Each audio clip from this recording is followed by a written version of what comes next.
Picture this. You're sitting in a waiting room. Clean, quiet, suspiciously minimalist. There's a small cactus on the windowsill. No magazines, no receptionist. Just a screen on the wall displaying a single sentence. We don't hire people. We invest in potential. Okay, that's a quote. That's a quote, Sharon. That's what I thought. And yet, I stayed. Of course she stayed. I'm Sharon. She's Corey. And today I want to tell you about the strangest job interview I have ever walked into, and what it accidentally taught me about work, ambition, and the completely bizarre state of hiring in the 21st century. And I'll be here asking all the questions you're probably already thinking. Okay, so context. This was about 3 years ago. I had just left a comfortable but deeply unfulfilling job at a media consultancy in London. Good salary, nice desk, window view, which in London is practically a luxury. A window. Wow. Living the dream. The bar is on the floor. But yes, the point is, everything was fine.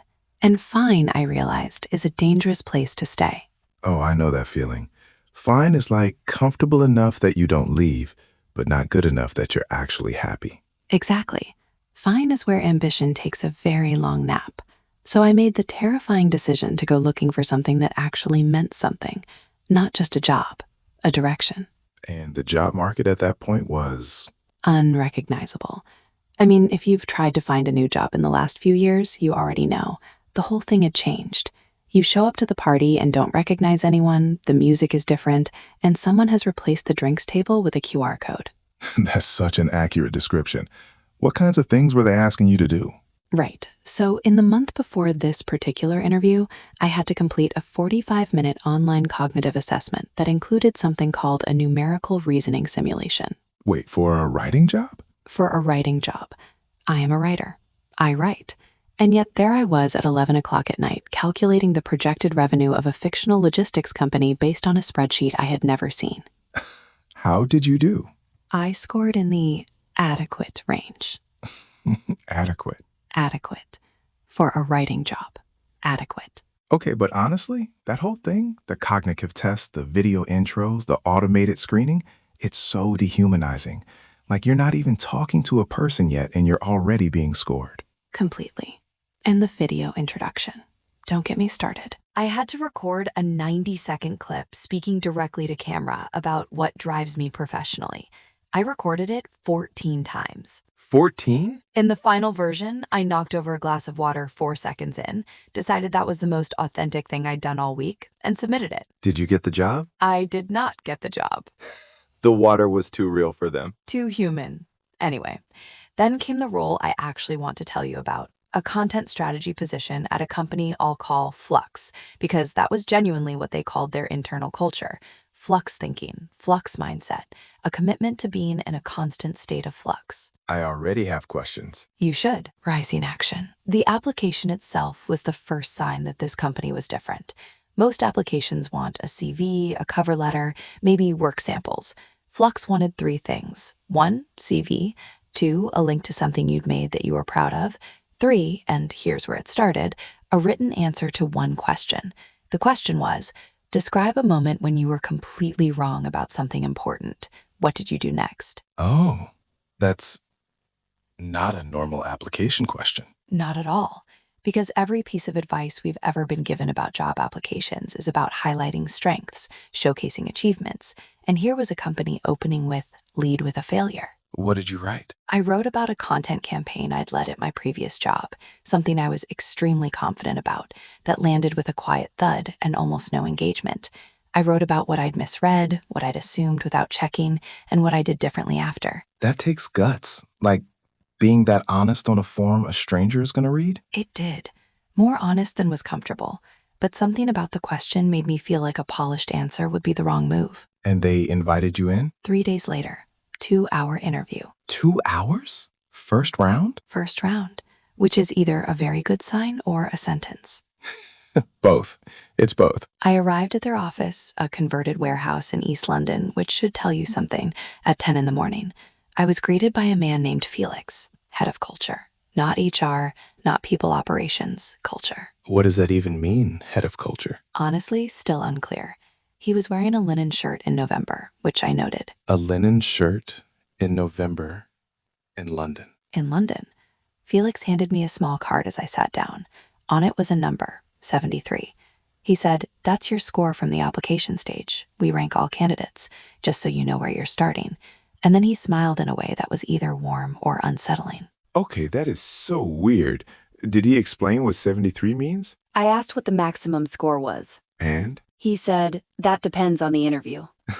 What? What does that mean? I have no idea, but somehow I found it more interesting than frightening. I would have walked out immediately. That's why we have different stories to tell. The first 40 minutes were actually quite normal. Experience, approach, the changing media landscape. I had prepared. I was holding it together. Then Felix said, "Okay, now we're going to do something a bit different." Of course he did. He placed a laptop between us, turned it to face me, and said, "We're giving you a brief. 15 minutes to read it, then respond verbally. Not polished, just thinking out loud." 15 minutes. No preparation before that? None. The brief was for a fictional sustainable food brand trying to reach urban millennials and Gen Z, consumers who were, the brief said, algorithmically fatigued and increasingly distrustful of branded content.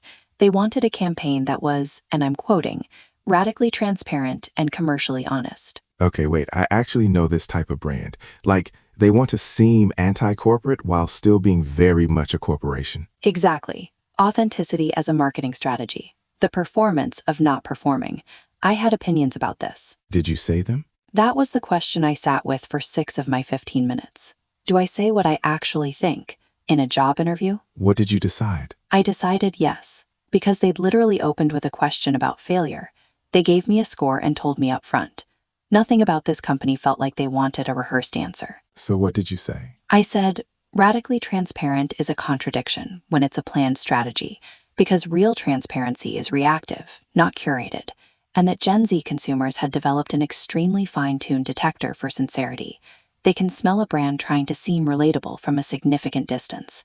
So the most effective thing this food brand could do wasn't to make a transparency campaign, it was to actually change something real about how they operated, and then just document it honestly. Oh, that's good. That's a really good answer. Felix leaned forward and said, "Interesting. Why do you think most brands don't do that?" And you were off. We were off. What followed was 40 minutes of the most genuinely energizing professional conversation I'd had in years. We talked about the economics of authenticity, about how social media had simultaneously created demand for realness and made realness nearly impossible. Because the moment you put something on a platform, it becomes content, and content has an agenda, even when the agenda is no agenda. That's so true. Even if you're being genuine, you're still choosing what to show. You're still editing. Always. And then we got to the question that actually stopped me. Felix asked, in a market where AI can produce a first draft in 30 seconds, what can you do that the machine can't? Oh, that's not a small question. It's the central professional question of our time, honestly, and it's not rhetorical anymore. AI isn't replacing all jobs. That's an oversimplification. But it is changing the value of specific skills faster than schools can respond. Junior writing positions, junior design roles, entry-level coding, all under real pressure right now. Yeah, and it's scary because, I feel this too. The question isn't, can you make something? It's what makes what you make worth choosing over what the tool can generate in 10 seconds. Exactly. And I told Felix, I don't think the answer is a specific skill. I think it's a quality of judgment. The ability to read a room, to understand not just what something says, but what it means to the person receiving it, to know when the counterintuitive move is the right one, to sit with ambiguity and make a decision anyway. That's beautiful. Did he respond well? He said, write that down, pushed a notepad across the table. Write it down? Why? I had no idea. I wrote it. Then he said, now cross out the word human everywhere you used it and replace it with your own name. Oh. I looked at the notepad. I crossed out the words. I wrote my name, and I read it back, and it said, the ability to read a room, to understand not just what something says, but what it means to the person receiving it, to know when the counterintuitive move is the right one, to sit with ambiguity and make a decision anyway. That's actually kind of powerful. It was the first time in that whole exhausting hiring process, weeks of assessments, video recordings, cover letters calibrated to job descriptions, that someone had asked me to locate myself in my own answer, not just perform competence. Claim it. I think a lot of people lose that. Like, the process of job hunting is so focused on proving yourself to other people that you kind of forget to believe it yourself. That's exactly it. Now, before this becomes too neat, the final part of the interview did not go smoothly. Oh, good. I was worried it was going to be a perfect story. Never. The last section was a panel with 2 other people from the team, a woman named Priya, who ran editorial, and a young guy, early 20s, whose name I genuinely cannot remember. Priya asked me something I have never been asked before or since. She said, if you could unlearn one professional habit, what would it be? Unlearn a habit, not a skill. Not a skill, a habit. What did you say? I said, the habit of performing certainty, because I noticed that professional environments reward decisiveness even when real confidence isn't there. Meetings go to the person who sounds sure, not necessarily the person who's right. And saying, I'm not sure, I need to look at this more carefully, gets read as weakness, when actually it's the most accurate answer available. Yes. Oh my God, yes. Especially for women. Like, there's this extra pressure to always seem like you know, because if you hesitate, someone reads it as incompetence instead of just being honest. Priya wrote something down. Then she said, are you performing certainty right now? Oh, wow. She came for you. I said, a little bit. Yes. I love that answer. She smiled and said, good answer. And then the silent guy. He'd said nothing the entire panel. At the very end, when everything was wrapping up, he looked at me and said, do you think this job will make you happy? That's not an interview question. That's a real question.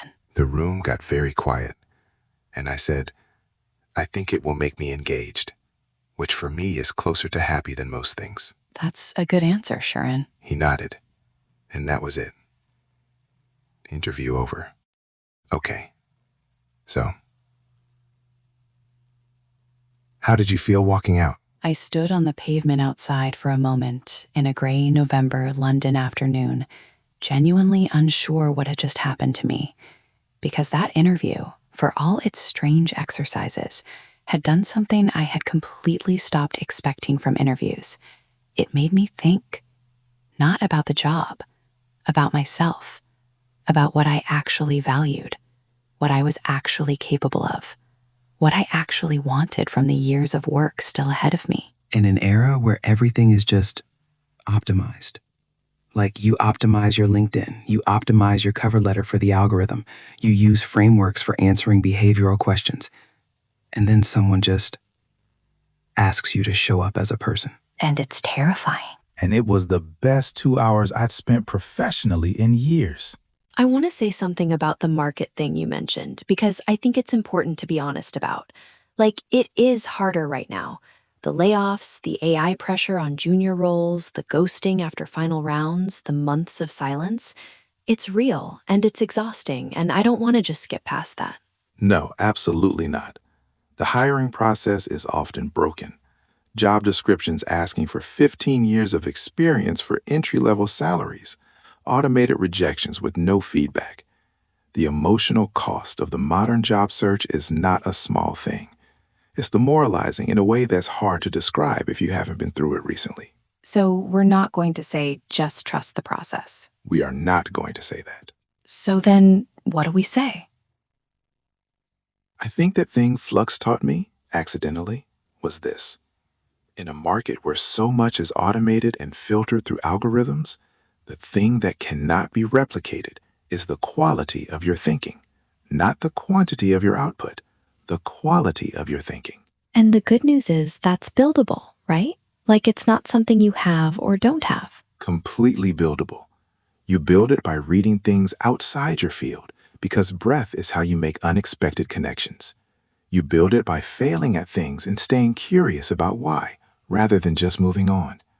You build it by having real conversations with people who challenge your assumptions, not just your echo chamber. By asking not, how do I get this job? But what would make me genuinely good at this work? And I think, and maybe this is the thing that's actually hopeful about right now, is that when the tools are available to everyone, what matters is how you use them. Like, if the AI can generate the first draft, what's rare is the person who knows what the draft should become. Exactly. The machine is fast, but it's not curious. It doesn't have stakes. It doesn't walk out of a 2-hour interview onto a gray pavement and stand there quietly recalibrating. You do. You do. Did you get the job? No. They went with someone who had more direct experience in the sustainable food sector, which was probably the right call. Honestly, I think that's more relatable than if you'd gotten it. I think so too.